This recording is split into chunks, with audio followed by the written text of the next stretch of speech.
Hey, Nick. Hey, Chase. It's that time again. What time is it? Time for Fuck This Place! Yeah. We made it all the way Yeah, I don't. It's a great. It's hard to answer because I haven't been grocery shopping forever because I've been doing BetterHelp. So or not BetterHelp, the HelloFresh. Oh, got it. Yeah. Nice. Yeah. Damn. You're not shopping at like these like garbage ass grocery stores like Chase or Just whatever. getting punched in the face in line. Just getting accosted constantly. No, I haven't been. It's been a while. Nice. Oh no, go ahead, Nick. Well, I was gonna say, like, whenever I go grocery shopping, the first meal I have after, I never eat from the food I just bought. Like, I'll be like, I'm gonna go get something like Chase, like I'll go to a Thai place or something afterwards. Like, it feels like I don't know, like I feel like I'm ripping myself off by spending all that money. Yeah, spend all that money and immediately burning through it when I can just like, no, like I have full stock tomorrow morning. It would still be a full fridge. Exactly. Yeah. So. There's something nice about seeing that. I mean, I've done both. I just like to have to me, it's rare that I go into grocery shopping and don't have a plan for the meal on the other side. And it's always a pretty decent plan. Like, oh, I got some leftovers, a fucking rule, whatever. or, there was a time in my life where it was like every time I went grocery shopping, I came home and made like a big beans and rice, just like medley with the freshest cilantro, Right. Yeah. From the store that I could afford. Anyway, should we introduce the podcast? This is just what we were talking about for 6.5 hours before you got here. Because we're just so into food. Well, I just came back from grocery shopping, so that's my headspace right now. Sure. Yeah. We should introduce the podcast. Welcome to Fuck This Place, a podcast about jobs with Chase and Nick. My name is Chase. My name is Nick, and with us today, another fantastic guest. He's a filmmaker, photographer, graphic designer out of Portland, Oregon, but he cut his teeth most recently by being one of those like real viral guys on TikTok. He's got a lot of great content. He's everywhere, and he is here with us today, Mr. Sean Oulashin. Sean, how are you doing? Great. How are you guys doing? I'm happy to be here. Doing well. Well, we should probably just jump straight into our first segment that we do on every podcast, Sean. Before we get into our interview stuff, we actually take a quick look at a bit of a local Craigslist situation. So you're from Portland or you're in Portland or both? From Portland, I'm both. Yeah, born and raised. Okay. Yeah. So what we did is we actually pulled up some Craigslist posts from Portland, and this segment's called "Fuck This Place?" ? So we decided if it would work somewhere or not. So what? So to begin, I'm going to read the title of the 3 posts that we found, and just like you're browsing, one we're not going to click on at all. It's just like an automatic "Fuck This Place," and the other 2 we'll look at and decide whether we work there or not. So here's the title number 1: Cowboy Wealth. All right. Now, number 2 title is Model Needed for Online Hypnosis Session. And then number 3 title is Need Help Getting Kiddo Home from School / Walking Dog to Tuesday, Wednesday, Thursday. So which one is an automatic? I'm not touching this. The kid, the cowboy, or the model hypnosis? The kid. That one's too vague, I think. Uh-huh. I was like, they don't know what they want. They don't know what they want, and that's too vague. But we're gonna check out Cowboy Wealth. Okay, yeah, that's intriguing to me. In vague terms. So again, the title for post number 1 is, you guys can see that, right? Yes. Yeah. Okay, cool. It's Cowboy Wealth. There is a picture to begin, and it's not a very good resolution. When you click on it, it is tiny. But it is the picture you think if someone says Cowboy Wealth. Right. It's a cowboy on a horse. Bit foggy, it's a smoldering sort of cowboy vibe. Whoever, this is definitely their favorite picture of a cowboy ever in this business. Yeah. This is the one they had on a mantle. They took a picture of on their Motorola Razor, printed it, scanned it at a FedEx Kinko's, and now it's here. Feels like whoever sourced this image is older too, and I feel like we'll get into that with the job description. I feel like they're. That's my guess. Yeah. I swear to God, if it starts with like a howdy partner and I'm paying you in California gold pieces, doubloon. That's more of a pirate thing. No, I definitely think there's someone. There's I think they're pitching to an older demo. They have to be. Sure. Because I don't think Cowboy Wealth is like. That's not true. That's not true. There's definitely some young cowboys out there. Right. Shout out to young cowboys. Okay, so the text begins. And it says our website. You go straight to cowboywealth.com/Megan, which I assume you click on. Which seems like Megan is so funny. It doesn't seem like Megan should be the cowboy, but again, like what am I to say about who's a cowboy and who's not? And then it says all caps, please do not respond unless you are serious about achieving financial security. Okay, I guess I'm out. Yeah, right. Well, I guess I'm typing my response right now. And then it says looking for articulate, driven, professional people with integrity, must be able to teach and present well, must be coachable and have leadership skills. We're going to come back to this. Work well with others. Okay, fine. And then it says learn about a revolutionary technology that is taking the e-commerce industry by storm. And we are veering so far away from cowboys right now. This system and technology can benefit virtually every American and has global appeal. You will be impressed. Oh, shit. I'm impressed with how far we've gone along the journey so far. Yeah, I'm impressed we're still reading this. Yeah.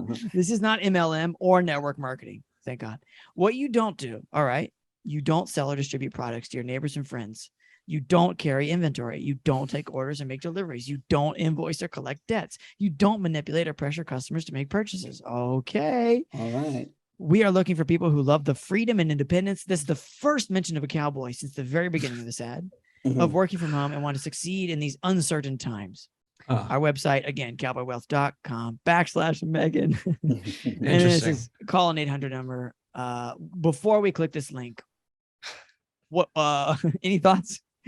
Yeah, I mean, this is definitely MLM and network marketing. I would think so. This is definitely we're just going to level your network. We're not going to multi-level the marketing. We're just leveling the network in a pyramid formation. But there are multiple steps to it, and you could say that there are definitely multiple levels to it. Is what I'm getting. I don't know. There's too much. They're being too. It's like too suspicious. They're covering their bases too much, which leads me to believe. Of course, this is MLM, you know? Yeah. They're covering their bases so much that it's like, in like one of those old movies where someone's walking through the jungle and someone just put a bunch of leaves over a hole. It's like, it looks really well camouflaged, but it's still a hole, you know? Yeah, right. I'm about to be snatched up in a rope and be hanging from the tree. Yeah. Yeah, but this time they're just going to be like, yeehaw, as soon as right. Because again, you're right, Nick, that yes, if this person started with howdy, we'd be in trouble. But I am a little disappointed by the lack of cowboy theme in the rest of this post. Right. I don't like how much he's yelling at me. I don't do things. Imagine being in an office with that guy. You don't do that. You don't. Yeah, right. Oh man, you don't seem very. You don't take lunch. Yeah, don't look me in the eye. You don't hug your wife. Yeah. All of it. You don't cry. We don't sneeze here. We don't do any of that. I also think it's again, you started with cowboy, right? Which says to me that I'm a person who's clicking here, who's going to be into that sort of independent, whatever mindset. And you're talking about someone who's coachable and a leader and works well with others. Like cowboys are all by themselves, aren't they? Anyway, let's click on this stupid link. Yeah. Let's find out what's going on at cowboywealth.com/Megan. Oh, okay. We do have more cowboy pictures, which I personally am glad for. And then it says success is doing what you want to do, when you want, where you want, with whom you want, as much as you want. I devolved into a sort of a frontier accent, but I think that was appropriate. And now, here we go. How would your life be different financially if every time people use their Costco membership or bought something online at Amazon.com, you got a check? I think you would be the CEO. A little bit. I'd be a little bit like, what's happening? I'm gonna go to jail. Right? This sounds like I'm gonna go to jail 6 months. Now, oh man, let me ask you, how many things will you do today because you have to? Oh man. Good hook. It is a pretty decent hook. And there's a bunch of text. I'm not going to read all that shit. It's time to change your life. Cowboy wealth. Again, there's none of actually telling us what we're doing, Right. We've got some team members here. We got the Wagmans, the Osmonds, Chris and Kathy. But does that not look like a cult already? Just like right. Yeah. I was like, this is real Get Out vibes. Yeah. These kind of couples, Yeah. These people they do have a look that says I was forced into this picture. Yeah. Nobody looks actually happy there or like a cowboy. And then, so we do have finally the first mention of Megan. Oh, thank goodness. It looks like we have a couple who's, I don't know. These pictures are so small. These are the smallest pictures that they're like on a full size website. it's like the first camera, you know, like that's the only Western thing they're doing is like they have those real like they're really leaning in here. Yeah. With like a plate that they put in. Yeah, right. Yeah. Like They went to one of those smoke. Yeah. Yeah, I mean, okay, so that's the website. It didn't tell us anything more other than some more cowboy theme, which I appreciated. But sure, I mean, it's just another scam that I thought was going to be cool because there were cowboys involved. Right, but right. Yeah. Mm-hmm. No bounty hunting mentioning, nothing cool. Yeah, cowboy-esque, you know. Nothing. There's no like there's so many like you could have just used the word lasso like twice. Desperado. Like that. Just give me anything here. You know, we lasso in our partners. PARD. Yeah, right. Yeah, sure. Yeah. Just a pile of gold bars. Yeah. You know, like just show me something. Show me something to profit. Jesus. Also, that area on the map, can you zoom out there on the little map? I'd love to. Yeah. I mean, that couldn't be farther from Cowboyville. Yeah, you're right. That's like very much suburbia. Like yeah, you're right. This is like northwest of Portland proper. Yeah. Yeah, but that's like Beaverton and oh my it's gosh. just like where people live that like to go to malls. Exactly. No, it's literally exactly that. Yeah, that's hilarious. Mm-hmm. So you know, so I mean, again, maybe they got a good boot store. Yeah, maybe right. one. But yeah, you're right. I think that if you're truly in the cowboy, we have to zoom out pretty big, yeah. you know, to enter actual cowboy territory. So you're not even a real cowboy. Yeah, exactly. I think you're kind of trying to lean into this theme. You got a gingham shirt. Job. Yeah, right. You got one gingham shirt and a 10-gallon hat, and now you think you can sell me on this. So yeah, I'm going to say no. That's a no from me. Simply because they did not carry through with any of the cowboy theme. Right. Yeah. Right. I don't want anything to do with /Megan. All right. I don't want. Okay. The only revolutionary technology they need is a better camera. Yeah. I mean, their phone. They someone near them has to have Android, you know, but either way, we'll leave them be. Okay, so fuck that place. Post number 2, no pictures. Thank goodness. I don't know. Title is Model Needed for Online Hypnosis Session. And the text begins, looking for a model for an online hypnosis demonstration for my social media accounts. All models are welcome. The only requirement is a strong internet connection, since the session will be conducted and recorded over Zoom. If you're interested, please reply with a picture or a link to your Instagram account. And if you have any previous experience with hypnosis, none is needed. I appreciate the backpedal, but it's helpful to know your familiarity with it. Let me know if you have any questions as well. And then compensation, $50 for 45 minutes. That's almost $1 a minute, folks. That's pretty good. That's the post. What do you think happens if the connection goes out and you're mid hypnotized? Like, but I understand that, like, okay, the person being hypnotized is stuck potentially forever in like some sort of a go-between between now and reality, right? But if you're the guy who's teaching the session and there's like other people in your Zoom class, like, would you start telling jokes or like what do? You rush someone to that guy's house to do you think there's multiple people being hypnosis at the same time? I think it's like if I'm hypnotizing you and then Sean is here, like I think there's people watching, you know. Like, well, you know, I just, it leads me, because it's a demonstration for his social media, so I think he like wants to like start putting himself out there. Definitely. And like demonstrating that he is a hypnotist. But it would be shitty to be like in the middle of like a trance, and then your internet dies, and then all of a sudden you're stuck with, like, if anyone says the word raspberry around you, you shit your pants or something, you know. Like, that's like, well, that sucks. It's not what we want. That's not the goal. Yeah. And you don't want to do that on Instagram Live, you know. Right. Yeah. Sure. You don't want to live stream that. Right. Yeah. I mean, you know, I think we've kind of covered this in the podcast. I did a hypnosis session one time, and it was also via Zoom or some streaming thing. It was all right. I made it out. What does what mean? What does that mean? It was all right. Like, what does that mean is, you know, because like I think hypnosis in like real practical terms is more. It's really kind of feels more like a guided meditation. You know, like a guided meditation that's a little more like guided, if that makes any sense. So, like, it's the person's talking more. I had a pretty good time, honestly. Like, it was a good time, and I left being like, cool. But I also think it was just because I breathed a lot, you know, like because they're just like, keep breathing. You're like, that makes sense. Like, if you breathe like for like an hour, like, you are gonna feel incredible by the time it's over. I've actually been hypnotized, like, in the sense, in like the performance sense. So it was my friend, it was a very close friend of mine, we're at some street festival or something, and he's like, "You ever been hypnotized?" This is like out of nowhere too. We're just walking around having a hot dog or whatever. And he's like, "Yeah, I've been taking this hypnosis course." And I was like, "Okay, what's about to happen?" And he does it to me, and he does the whole thing where he says sleep, and my eyes closed. I wasn't asleep. And I've seen hypnosis before, and I've seen it done, and I knew exactly what to expect. So I wasn't expecting it to be something that I would be susceptible to, but he did a thing where he like put me under, I guess, a trance. And then he's like, "Okay, when you open your eyes, you're going to forget your name." And I swear to God, this is no bullshit. Couldn't remember my name. No, really. And it was like I was hitting a ceiling with like the circuits going like, okay, we'll go to the name folder. And then all of a sudden it just stops. And it was like I was like a cat had my tongue. It was really wild. So I'm very into like the hypnosis thing. And I know it's very helpful for like, recovering addicts or whatever, but like in terms of performance and like entertainment, it's a very cool thing. Those are the two things we could definitely vouch for, is like helping addicts and forgetting your name.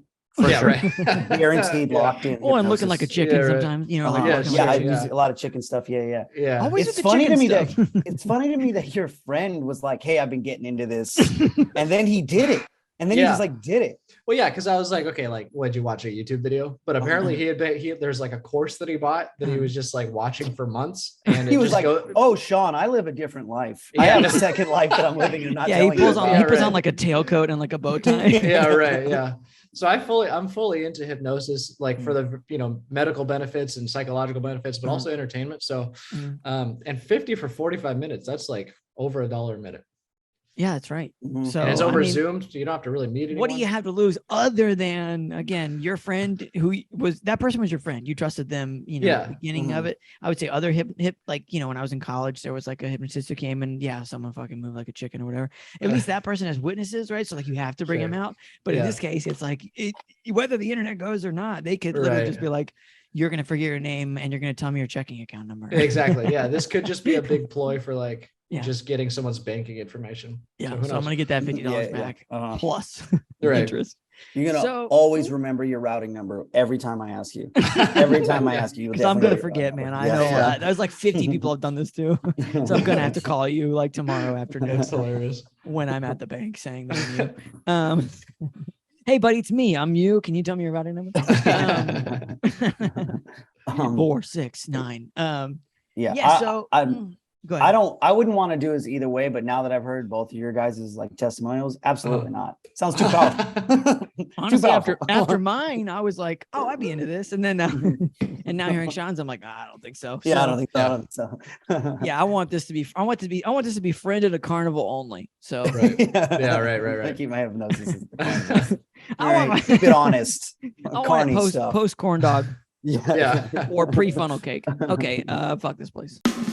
Heyo, what's up, everybody? What's going on, guys? Hey, did you know that you can text this podcast? The number is 470-223-5627. That's 470-223-5627. We take your side, by the way.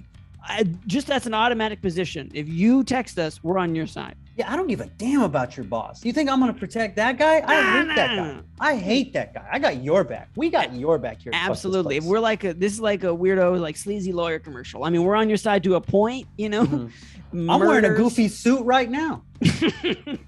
I'm wearing a brown tie. Couldn't tell you why. If you need to talk shit about something, like we're your shit talking team. All you gotta do is text 470-223-5627. That's 470-223-5627. We're on your side. Sean, what is the first job you ever had? So unlike a lot of people, I didn't have a job in high school. Okay. I was very fortunate to just, have a very cushy upbringing. I just never had a real need to have money in high school. I didn't have enough friends to warrant me going places to spend money. So I just got it done with. And so then I went to college down here at Portland State. And that was when, mom cut off the old stream of money there. So right. It's funny too. I grew up in Beaverton, and Portland State is literally 5 minutes if my mom is driving away from home. And she was like, "Fuck you, you're not leaving, or you're not living here." Not in that way, but it was just kind of like a cut, like, okay, time to be a be a person in the world. Yeah. So I had to get a job, and I was wandering around town one day and I stumbled into a hat shop, and it's not like a baseball cap, like a normal person. We're talking about. Well, a haberdashery. Yeah, it was just brimmed hats, like fedoras and pork pies and all of that stuff. And I don't know what came over me. Is desperation is what it was. And I said, hey, are you guys hiring? And they said, yeah. And on the spot, they handed me an application. So I filled it out. And they called me the next day and said, hey, when can you start? And I'm a sophomore in college at this point. And I was like, as soon as possible. I need money. So I worked at a hat shop for 6 months. That was my first job. And none of this was a bit, like none of this was like it's just dude, it's Portland. Your mom would be like, I'm cutting you off. You gotta be a man now. And you're like, oh yeah, joke's on you. I got a job at a hat store. Yeah, right. No, dude. I wish it was a bit, but then how to train to a hat store. Yeah. I wish it was it was very, very much a very first job experience. I had no, work experience. A lot of my friends, all 2 of them, had jobs, at a restaurant being a host or Target or whatever in high school or whatever. And I am, 19 years old. Just talking to people about hat shop. The felt on because I imagine that people come in are like knowledgeable hat people, right? Well, yeah. And it was in a neighborhood, a part of town in Portland where like the consumer that was coming in was of money, and they were the type to wear stupid brimmed hats. Yeah. And I had to be like, oh, what color fedora do you want? And I had to be like, did you know you can put feathers in it for some reason? So it was like, they came in with 3 feathers already. They're just like, So it was very corporate. It's a chain. I don't want to say the name because I have everything bad to say about them, but we're ready. It's a very corporate, they've got locations all over America. Big hat, some might call them. Yeah, right. Yeah. Big hat. Those fat cats at the top of the fat cats at big hat. Yeah. Yeah. So I didn't really know what I was getting into. And I didn't know how just having a job worked, especially at a company that has, multi-levels and corporate stuff to it. I mean, essentially, even though it's a fancy hat store, you're basically working at like American Eagle or as far as rules and stuff go. Yeah, sure. Yeah. And what really my least favorite part about it was I had a very close friend, family friend, pass away. And this is 6 months into the job. And it came as a shock. It was like very tragic. And I let my boss know. I said, hey, so-and-so passed away and we got to go to the funeral. And they're like, okay, but what about your shift on Tuesday? And I sort of blacked out at that point. Cause I was like, that's the rudest fucking thing anyone could ever say to me. And I'm pretty sure I just walked out. So it was just, you just grabbed like 9 hats on the way. Just like, fuck you guys and your pork pies. Right. Yeah.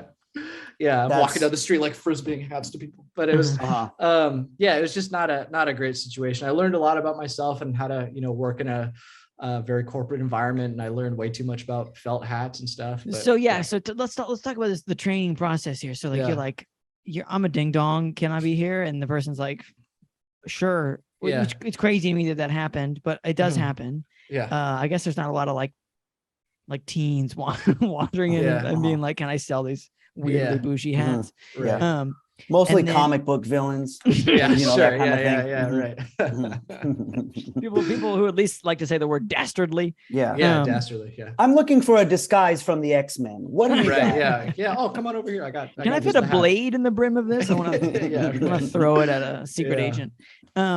So I mean, what was the training like? I mean, did you have to teach you about all the different materials that like hats are made of? And I mean, were you working with just one guy? Like, what's the day-to-day like? I had questions. I was actually thinking about this the other day because again, that whole 6 months was like such a blur because it was such a shitty job. Right. But I was thinking about, how I got involved in it, the training and stuff. And I vaguely remember coming in to train and they sat me down in the back and had me fill out, the forms and stuff. And then I sat down and watched a documentary on this brand that was like for internal use.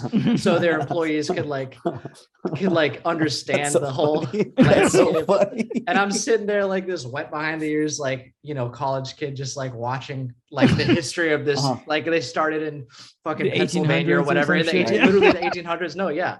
And then like the they went history of Levi's or whatever. No, yeah. seriously, it was literally like that. Like they started on the East Coast. It was just like the guy with like a potato sack on his head. He was just like, hats have come a long way. Right. You know, exactly. I would imagine the sound effects of like horse feet on cobblestones is just got to be rich throughout that documentary. Like patriotic flute coming in, you know? And the amount of like old guys that are all the same. They all have like this stupid long coats and this shitty hats walking around in New York.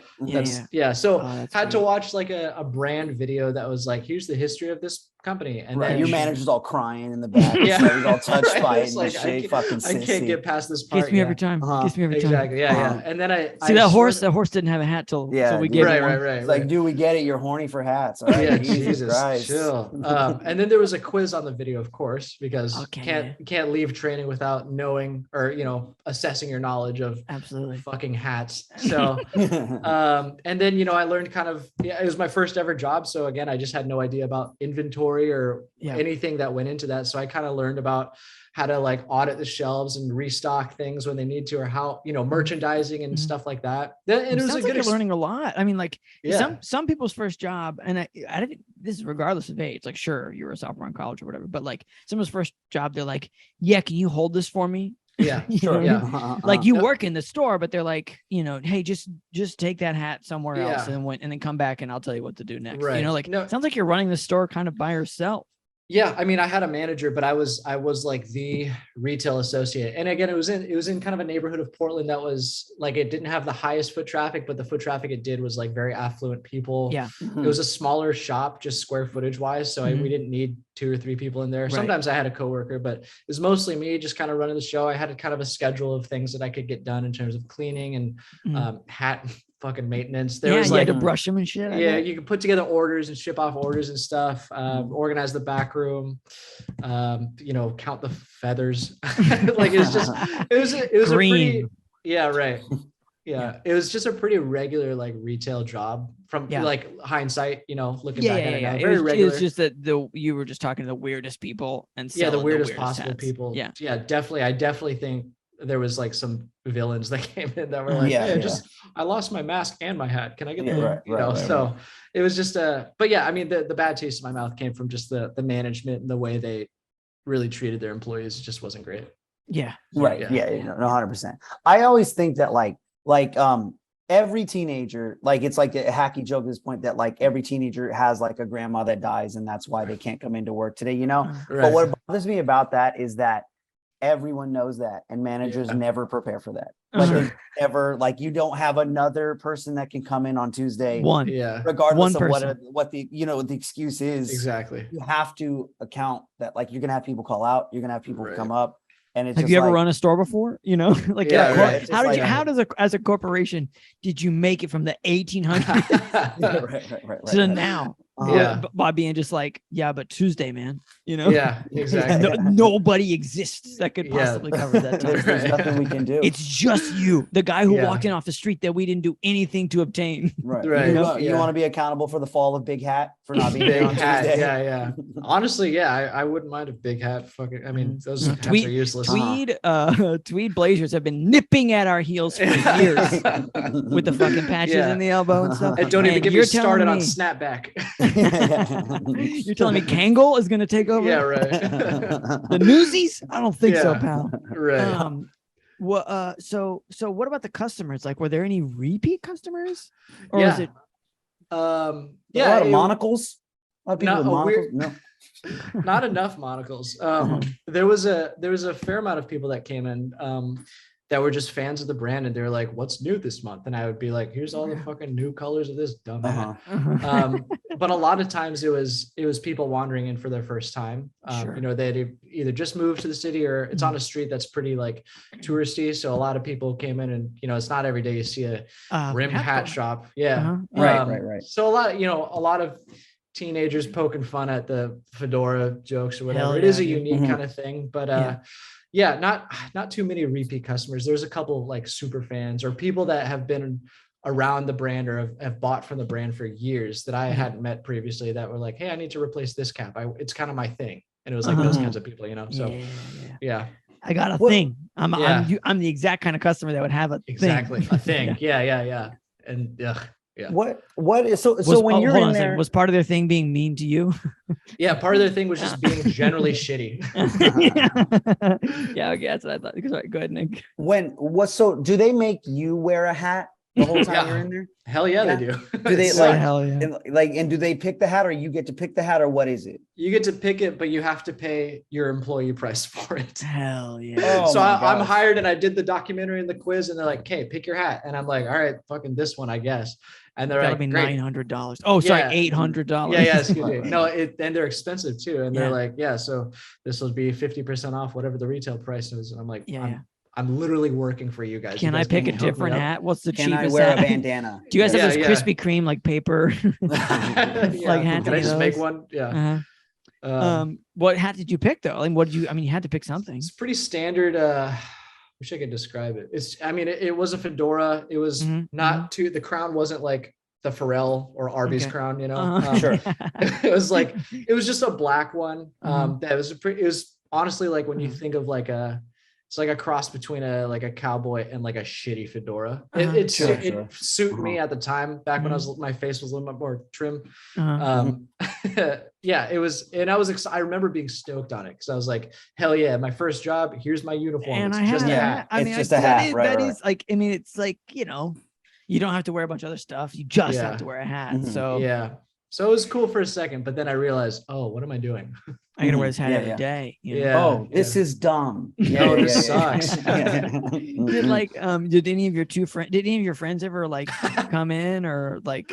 Fortunately not. No, no. And my girlfriend at the time never did either. So that might have been that's deeper issues, but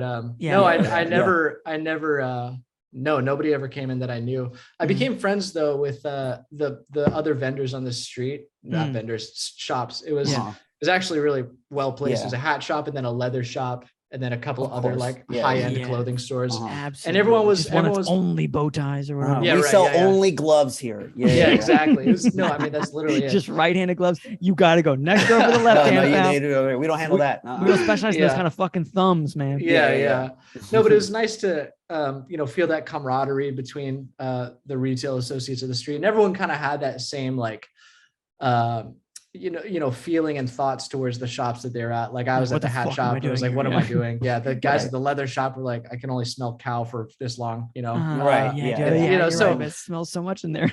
Yeah. I remember especially new leather, man. Like, Jesus. We all aligned our lunch breaks, and there's a bunch of great eateries on that street. So we would all at 12 or 12:30 go get a burrito or something together and hang out. Nice. So that was a good, it was a fun experience, part of the job. I don't think I've ever like had an experience where I'm making friends with other people that have my job that aren't at my job. Right. You know, like it's kind of nice because it's like, oh, I don't actually see you that much, you know? Yeah. So like it's, I can talk to you at lunch. I'll actually want to talk to you instead of, I've been talking to you for 4 hours already. Right. Yeah. Like what the fuck do we have to say now? The separation was nice. Yeah. Yeah. I mean, you're just bitching about like, you're very, very specific. Like, I had a guy come in, he wanted like a football helmet, and then he wanted like a construction worker hat. And then he wanted like one of those graduation caps. Right. He was like just being a real shithead about it. Exactly. I don't know that I could have a job at a hat store where like my girlfriend and none of my friends ever come in and they still believe I have a job at a hat store. Yeah. I think they wouldn't buy it. I had that thought too, but I mean, at the time, it goes back to like, I just needed money, and it wasn't something that I was like proud of. Like I wasn't going and telling, I don't know how long it took me to tell my dad that I worked cards. I didn't. So I really, honestly, now thinking about it, my name's Sean, hat store guy. Hat store guy, that's me. Fedora guy. Oh, you didn't tell your parents? I didn't tell my parents for like a couple months, just because I was like, you told them you were working at the paperclip store. Right. Yeah, anything's better. Yeah, exactly. Listen, I'm just working in the mines. It doesn't matter. Don't worry, don't ask me. Well, it's funny too, because both my parents obviously love them. They work in IT, and they do really well for themselves, and I'm a creative person because they introduced me to computers. So part of the reason I didn't want to tell them that I work at a goddamn hat shop is because I knew they wanted me to like go into like tech or something, which is something I was interested in. You just can't walk into a like Intel and be like, give me a job as a 19-year-old. Definitely not. Right. So it was just there was a little bit of, I don't know if guilt's the right word, but I was a little embarrassed, and it was just, You were just protecting the hats for these hats are very crushable, including my ego. Like I'm just trying to get some money and get the fuck out of here. Yeah. So got it. And then after 6 months, the funeral thing, and it funeral evaporated. And then I literally I got up out of the meeting and I just didn't really come back. And they emailed me, and they didn't even give me an option to like come in to do the final paperwork. They just said, "Hey, we're gonna do it for you." Yeah, definitely. Out of respect for your, dead friend or whatever. And I was like, really, that now's the time to get respectful. Yeah. Right. So, but yeah, I walked out and never looked back. Yeah. Yeah. All right. That's fair. Okay. So, all right, Sean, that was your first job ever. What would you say is the worst job you've ever had? I mean, dude, I think the hat shop had to have been it. I really think that's it. Yeah. It was uphill from there. Yeah, it was only uphill from there. You should have seen what I used to do. Exactly. Right. Yeah. So it's funny. I realized halfway through the hat shop story, I didn't say my first job because I never really viewed it as a job. This happens all the time on this podcast. Everybody comes to maybe we're a hypnosis podcast, you know? Yeah. Don't say raspberry. Stuff down. Yeah. Yeah. Right. But my first thing that I did to get me money as a child, which sounds like you should never start a sentence like that. Was close-up magic. Hell yeah! Oh, dude, that rules. Yeah. No wonder you worked in a hat store, though. You know, yeah, exactly. You were like. You did close-up magic is like the gateway drug to so many like weird nerdy things. Right, for sure. Yeah. Well, I grew up an only child, and a lot of kids when they were 8 years old, which is when I got into it. A lot of 8-year-olds my age had hobbies like baseball or friendship, and I chose magic. And my dad just showed me a dad card trick, and I took off from there. And then I did my first paid gig when I was 9 years old. It's for my mom's coworker's son's birthday or something. Okay. Oh shit, that's like a real gig. Yeah, I got paid $40 and free pizza. Dude. As a 9-year-old, that's incredible, dude. As a stand-up comic in his 30s, that's a nice haul. That's a nice haul. Yeah. Well, I mean, considering inflation too at the time, that's worth like thousands of bucks as a 9-year-old. So much pizza. Yeah, exactly. Yeah, imagine if you got $40 and then they were like, "Oh, you can't have any pizza." You'd be like, "I'm about to go buy $40 worth of pizza. I will eat." Like, it's fine. I'm rich, Yeah. So and then I did continue with the magic thing. I still do it to this day, but I continued through. I tell people I paid my way through high school like that. Obviously, I didn't, but I performed on the street with a friend of mine who was also into magic. We would perform on the weekends for up to 100 people a show, and people would tip. We pass a hat. I don't know why. I'm amazed you forgot this. Yeah. No, it's all good. It's all good. Yeah. And then all the illusion. Exactly right. Yeah, that's part of the trick. I already got your guys' wallets. So I did that in high school, and then college. I started really doing true gigs around town. I would do like bachelorette parties or like just adult things that like. Yeah. Magic is it is a dorky thing and it's an easy thing to laugh at, but it's also cool if you can do it. If you get your fucking mind blown, then you're going to want to see more of it, which is like, that was like then I started going to conventions and speaking at conventions and stuff and whatever. And now, I built quite a big audience on Instagram that not a lot of people most people know me from TikTok now, but I built an audience on Instagram through magic and what's called cardistry, which is like juggling playing cards, and there's conventions and stuff. And so I guess I guess when you said first job, I was thinking of like, okay, when did I sign my first W2? It's all good. Yeah. We're just doing the reverse order this week. Yeah, That's sure. fine. Yeah, it's all good. Let me ask you, when we go from 9-year-old birthday parties to bachelorette parties, what's still in the act? What is one of the tricks that maintains throughout those years? Oh man, I mean, I can't think of I can actually there. So a pretty classic trick in close-up magic is called sponge balls. And it's exactly you may have seen them. You mush them with your finger. Yeah. They're like little clown noses. They're red balls. They're foamy. But the general trick is you put one in your hand. You have a spectator hold another single one, and then yours is gone, and it appears in their hand, and they have two. Yeah. Of course, at a bachelor party, there's so many ball puns you can make. Hold my balls. Right. Come on. Sure.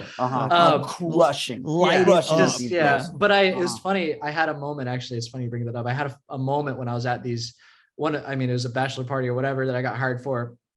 had a flashback moment where I remember filming myself working on this sponge-ball routine with my dad when I was 9 to practice for this 9-year-old's birthday party. And then here I am in Portland as, you know, an 18-year-old at some bachelor party in some bar that I shouldn't be in. And I'm telling girls to hold my balls, you know, like that's, it was just like, oh, talk about full circle, full ball. Talk about a glow up.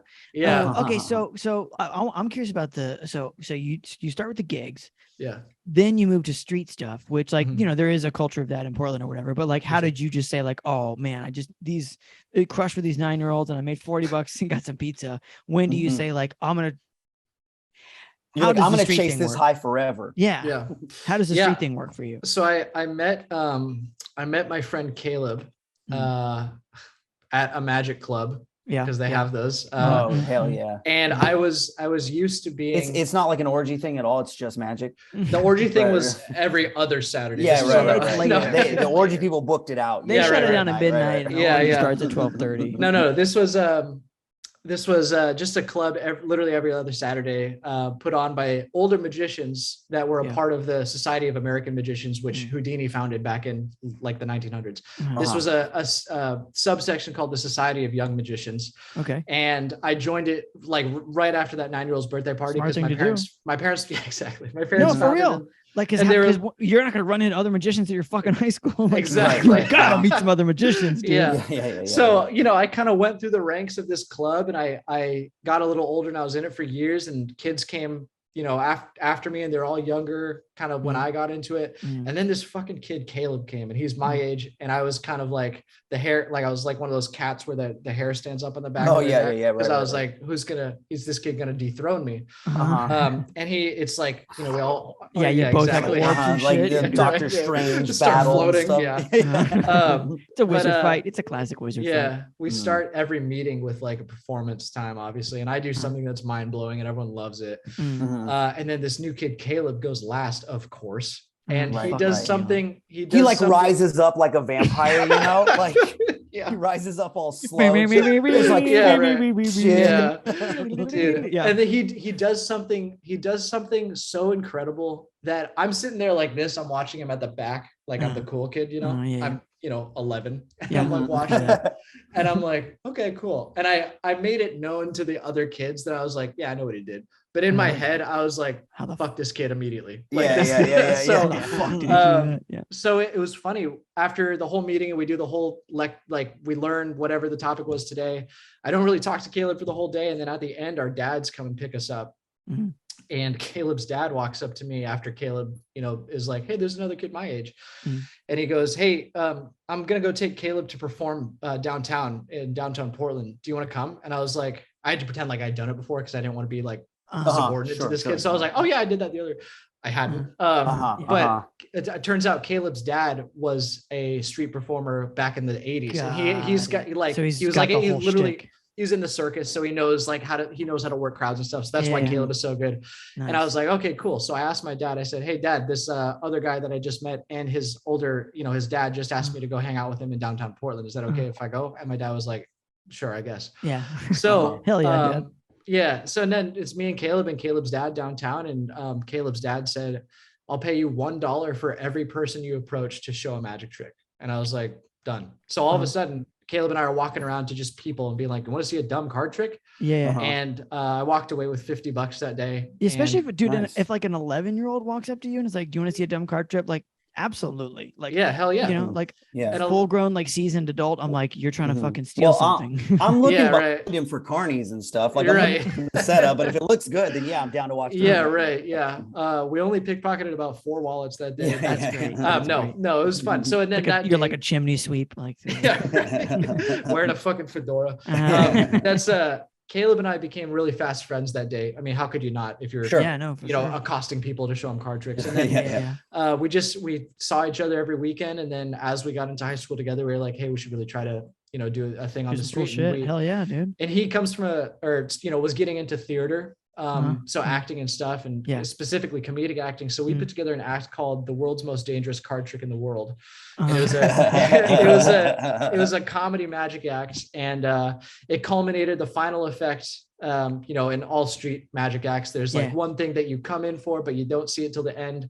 The whole point of the trick was, you know, someone selects a card and they sign it and it's lost in the deck. And then we do a bunch of other funny shit for 15 minutes. And then at the end, we get 3 volunteers to hold dangerous objects. So we get a guy to hold a machete, a torch, and a cordless drill. And they all kneel next to each other holding the dangerous objects like face up. Caleb gets on a 7-foot unicycle with a deck of cards with the signed card lost in it. And I like back up. Caleb throws the cards over all the dangerous objects, and I do a front flip over the dangerous objects and grab the signed card out of the air. And that's the world's, so that's the world's most dangerous card trick in the world. I'm throwing money right now. Yeah, that's pretty cool. And then, you know, through Caleb's dad's performing experience, we knew all of the psychological tricks to get people to pay the most. Like we would say, before we do the final act, we say, okay, if anyone's got a $5 bill, hold it up. And then we bring them a little closer. And then we go, anyone's got a 20, come to the front. And we got someone to do a 50 once. And I think we just had them in the show or whatever. And, you know, we just passed the hat, and it was a great, very, how could you not tip some 16-year-olds in downtown Portland who just put on a kick-ass show? So that was truly my first job. That's awesome, man. That fucking rules. That was way cool. It's cool. Way cooler than the hat shop. Oh yeah, dude. What a fucking down slump from there, right? Dude, that's what a bomb. What's crazy is you're walking in this hat shop, you know, like which is in its own right, like a very like city or like quirky city experience of like, oh, we fucking have a hat shop. And you're just like fresh off the heels of doing backflips. Over like something on fire, you know, and you're like, I guess I could sell a hat, you know? Well, it sucks because I mean, like I would have kept doing the magic thing, but Caleb just got busy. He didn't go to college in typical guy who has a dad that was in the circus fashion. He was, you know, doing other things, acting was really successful with acting. And I just didn't have someone to go downtown and perform with. And I tried, you know, by myself. I had tough. I had a little table, and I went by, it was funny. I went by Sean the Mediocre, and I just looked like a shitty kid. I had a little get up that was like dorky, but I was doing like mind blowing tricks. And that was kind of that was the act. But it was just like lonely and depressing, like doing it by myself. So I mean, two people with a group of people, you can sort of shepherd a group of people, but one, it was just tough. So the street show kind of took it stopped, and that's why I was like, okay, I need money now. Guess I'll do hats. Yeah, man. That's still cool. And you and Caleb are still friends? We don't talk quite as often. He's really leaning into the acting thing, and I'm got interests all over the place. He moved out of town for a while, and we just didn't talk, but good guy, respect him and everything. And you still do like magic? Yep. Still a huge part of my life. The cardistry community online is huge, and there's brands now, and I have friends who own businesses that sell custom playing cards. I'm holding a deck of cards right now because I can't not. That's what I was going to ask you. I'm sorry. Like when you were in the hat store, were you still fiddling with stuff? Because I can't imagine just standing around waiting for people to come in. You don't want to keep kind of practicing. And I remember too, my manager was like, feel free to, like, if you want to show someone a card trick, like that's a very hat shop thing to do, you know, like that is fucking true. So I did show a couple people some card tricks. Feel free if you want to show them a card trick for way less money. For an hourly rate that cannot go up. But I still do it. I was just at a convention in June in San Diego. For cardistry, which is, again, cardistry is not at all magic or sleight of hand. It's like juggling. It's like skateboarding cards with your hands. It's very cool. And there's conventions now, and all my friends have businesses and stuff, you know, selling custom playing cards and whatnot. That's pretty cool. It is cool. Is that the coolest first job we've ever encountered on this podcast? The answer is, I mean, certainly top 5. I would say, but I would also top say 2, that anyway. more importantly, it's like, because that has the potential to be the lamest thing you've ever heard. But it's like, but if you're to make it that cool, that's a hell of a, one of the more impressive things we've had on the show. For sure. It was funny too, because like getting into it, I was like, you know, it was like the one thing that I latched onto as like a kid. like magic and cardistry and whatever. And it was the coolest shit to me. And I started realizing as I got into high school, and I kind of bounced around a little bit in terms of school situations, and people would be like, you know, as I'm getting to know people as a high schooler, I'd be like, oh, I'm a magician. And I would never get like the, oh, that's so sick. I would always get the, oh, haha. And like, to me at the time, you know, whatever, 14 years old, I was like, well, fuck everyone. Yeah. But now I get it, you know, from an outside looking in, I didn't do it for a while, and now I'm doing other things. Like, it is a dorky thing. And I think it's always going to be a dorky thing, but I think that's kind of that's the sleight of hand. That's in it, part of the switch. 100%, Yeah. 100%. Right. Yeah. You don't expect a lot from it. And then and then your watch is gone. So it's just amazing. Yeah. I love it. I will never stop doing it. Right. Yeah. Man, that's cool. Well, Sean, we always close the podcast with 3 questions just to kind of like cover some bases. Question number 1, I think we have an answer actually to both jobs. It's kind of like, when were you done and how did you quit? The Caleb, move on situation, and the unfortunate like funeral, and the Tuesday douchebags. Question number 2 is, and I guess you could, I'm gonna stick to you on the worst job, which is the hat thing. What's one good thing you would say you took from that bad job? I mean, just learning about how jobs work in terms of like being poignant with, and this is coming from someone again who just has never had a job. Most people have jobs in high school when they. Well, you had a job; it was just baller as fuck, and you made your own hours and did whatever the fuck you wanted. And as soon as you made enough money, you're like, I'm done for the day, or started training or whatever the fuck you wanted. So I guess the experience of working at like a corporate entity, no matter how shitty it was, just showing up to a job. And balancing it with school too, making sure I left school in time to get across town to get to my job. And then I think I really flourished as a retail associate or a retail person. I think the magic helps with that, because you're supposed to be funny and personable and give someone a good experience. But when there's not a deck of cards in my hand necessarily, and I have to be like, yeah, buy this. I think I really found ways to skirt around how lame hats are and kind of sell them. I really sold them on me, and like I would really like them to, my goal was to get them to want to come into the shop because I was a cool person, not because the hats were lame as fuck. So it was just learning how to just talk to people in a salesy way, but also just to be a really personable guy. Yeah. Nice. Yeah. That's a huge takeaway. Okay. Question number 3, not related to either of those jobs, is sort of like just like a general check-in. How you been? It's been a weird 2 years. Here we are. How you doing? Doing good. It comes and goes. I'm not a full-time TikTok creator, but I am over part-time creator. I have a 9-to-5 job here now that's not a hat shop, but I'm very much trying to scale the business of being a mental health guy on TikTok, and it comes and goes. And it's weird focusing so much on mental health and being an advocate for mental health when sometimes your own mental health is like just in the shit. Sure. You gotta show up in your videos, and like for me, my whole thing is like make videos that help, and I want people to like deal with their anxiety and depression in ways that are healthy, just like I have, or ways that I think I have. But sometimes I don't want to even look at a camera, and I don't want to talk to anybody or edit a fucking video. Yeah, seriously. So Well, so out of curiosity, I mean, like you said that you built, a following via magic on Instagram. And so like, as TikTok was emerging, surely it crossed your mind, like, well, I could just make this a pure magic thing. Right. Yeah. But you didn't, like, so what was that choice like, of just like, or how did that choice come about? So my relationship with TikTok goes back 4 years now, almost 5 years.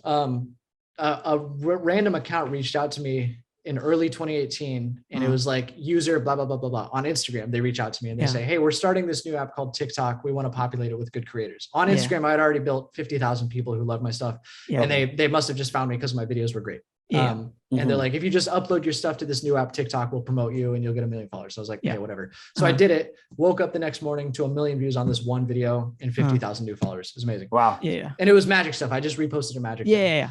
Kept doing just reposting my magic stuff on this new app. TikTok is 2018. And then all of a sudden, like the cringy, like teen dance people like started to like really infiltrate, emerge. Yeah. And I started being like, man, I can't associate myself with this. So I took a step back on the magic part of TikTok, my magic account.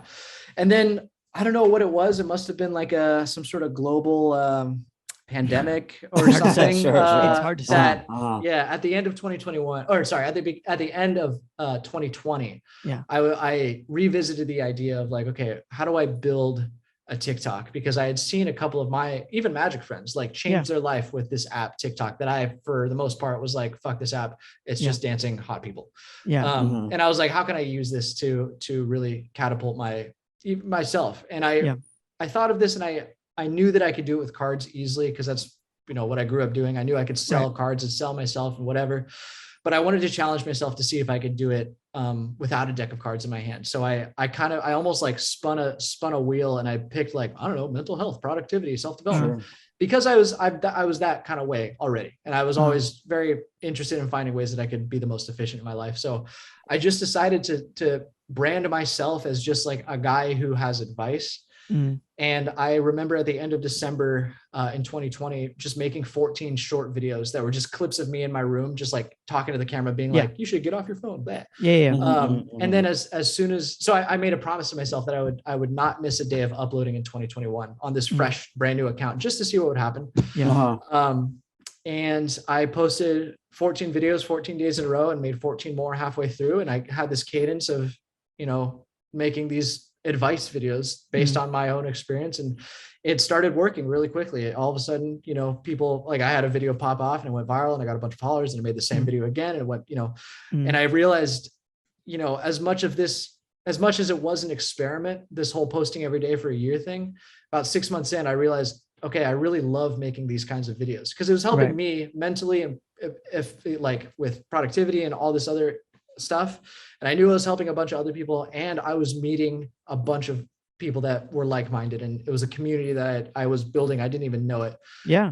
So all of a sudden I'm in love with like being a TikToker, and just like putting a lot of time into good storytelling and good short form videos. And I realized that TikTok is really what you make it. It doesn't have to be cringy, and it doesn't have to be just dancing, and it doesn't have to be this or this. There's an audience for everything. And once I started getting deals with meditation apps and other wellness, companies and stuff, I realized this is like a very viable thing. And all I have to do is be myself, which is like a very efficient and productive person. There's not a trick involved. So I didn't, I mean, really, seriously, there's no magic tricks involved. My audience on TikTok, which is close to 1 million, has no idea that I am a magician, because I just didn't want to cross pollinate like that. So then I didn't miss a day in 2021, and a year and a half later, really, I'm, I did change my life.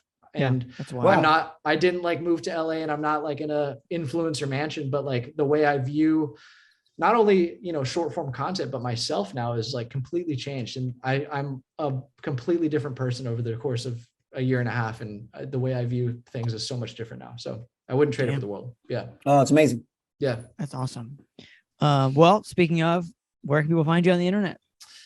You can find me on TikTok mostly. It's just Sean Oulashin. That's SEAN, the correct way of spelling Sean. And then my last name is it's a SHAWN. Fuck you. It's shots fired. Then the last name is OULASHIN, just Sean Oulashin, one word. And then on Instagram, if you want to see some of the magic stuff, it's just not Sean O. It's NOTSEANO, no dots, no spaces. And that's, I still post there a little bit, but we'll put I'm links to mostly both focused on TikTok in the show notes. So if you're on a podcasting app, you just should be able to just like tap on the player and like swipe up in the description, and boom, there you go. Wow. What a journey we've been on. Seriously. Very fun. Thank you so much for joining us, Sean. It was great. Oh my gosh. Thank you guys. I really appreciate it. And fuck this place.